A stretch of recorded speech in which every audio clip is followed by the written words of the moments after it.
യഹൂദന്മാരെ പ്രൊട്ടക്ട് ചെയ്തുകൊണ്ടിരുന്ന മുഴുവൻ മുസ്ലിങ്ങളാണ്. 2000 യഹൂദന്മാരെ കൊന്നത് മുഴുവൻ ക്രിസ്ത്യാനിയാണ്. ഫെർണാണ്ടോ ഡിസവല്ല 2 ലക്ഷം യഹൂദന്മാരെ കൊന്നു. നെപ്പോളിയന്റെ കാലത്ത് 4 ലക്ഷം പേരെ കൊന്നു. ഹിറ്റ്ലറുടെ കാലത്ത് 60 ലക്ഷം യഹൂദന്മാരെ കൊന്നു.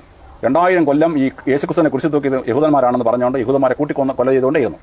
ഏറ്റവും കൂടുതൽ ജൂസിനെ കൊന്നത് ക്രിസ്ത്യാനികളാണ്.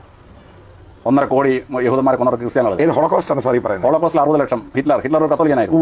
നെപ്പോളിയൻ കത്തോലിക്കനായിരുന്നു. ഫെർണാണ്ടോ ഡിസവല്ല കത്തോലിക്കനായിരുന്നു. അവർ 3 കൂടെ മാത്രം കൊന്നൊടുക്കിയിട്ടുള്ളത് 1 കോടിയുടെ അടുത്താണ്. അമേരിക്കക്കാർ വന്ന് ഇറാഖിൽ ബോംബിട്ട് 10 ലക്ഷം പേരെ കൊന്നു. അത് പീസ് കീപ്പിംഗ്. ഇറാഖികൾ അവരുടെ മണ്ണിന് വേണ്ടി തിരിച്ചൊരു ബോംബ് പൊട്ടിച്ചാൽ അത് ടെററിസം. അഫ്ഗാനിസ്ഥാനി ക്രിസ്ത്യാനികൾ ചെന്ന് അവിടെ ഒരു 25 ലക്ഷം പേരെ കൊന്നു. 1 അഫ്ഗാൻ സ്ത്രീ വിധവ സ്ത്രീയാണ്, ഭർത്താവ് കൊല്ലപ്പെട്ടാണ്. അത് നേഷൻ ബിൽഡിംഗ്.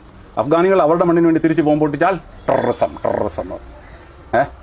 ഹിരോഷിമയിലും നാഗാസാക്കിലും ക്രിസ്ത്യാനി ബോംബിട്ട് 2 ലക്ഷം പേരെ ബന്ധം കരിച്ച്. അപ്പോൾ ഹിരോഷിമയിൽ ബോംബിട്ടത് ക്രിസ്ത്യാനിയല്ല, അമേരിക്കക്കാരൻ. ഏതാ? അപ്പോൾ രാജ്യത്തിന്റെ പേര് പറയും. ക്രിസ്ത്യാനി ബോംബിട്ടത് ക്രിസ്ത്യാനി എന്ന് പറയത്തില്ല. ഇവിടെയാണ് ഈ പ്രൊപ്പഗണ്ട എന്ന് പറയുന്നത്. ഈ പ്രൊപ്പഗണ്ട വെച്ചിട്ടാണ് ജനത്തെ സെപ്പറേറ്റ് ചെയ്യുന്നത്.